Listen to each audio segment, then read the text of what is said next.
He was born the grandson of slaves, yet Howard Thurman would become one of the most celebrated religious figures of the 20th century. A spiritual mentor to Martin Luther King Jr. Whether we want it that way or not, we are all tied together.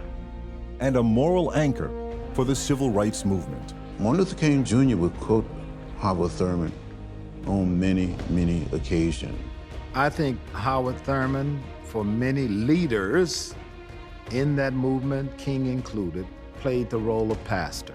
In the 1930s, after an historic meeting with Mahatma Gandhi, Thurman becomes one of the early voices for nonviolent resistance, for a people who over centuries experienced unimaginable violence.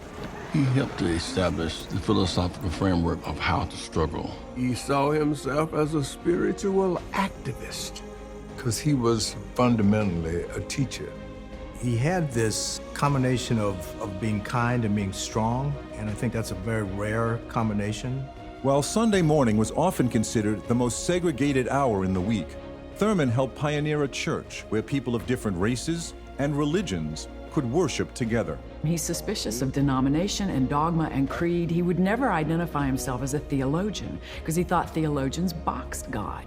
And he was called a mystic because he believed religious experience was best explored within.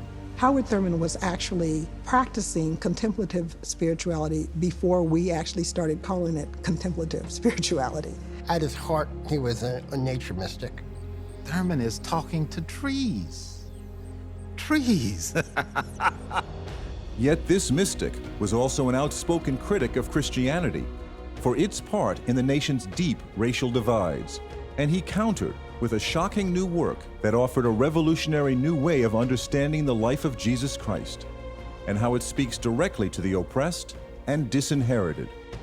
I carry the book with me, Jesus and the Disinherited, every day. And he gives an Africanity to the interpretation of Jesus. He provided a spiritual perspective that was empowering. There were people encountering Thurman's work and being shaken at their core. I would have to find out what was the word that the religion of Jesus had to say to the man with his back against the wall.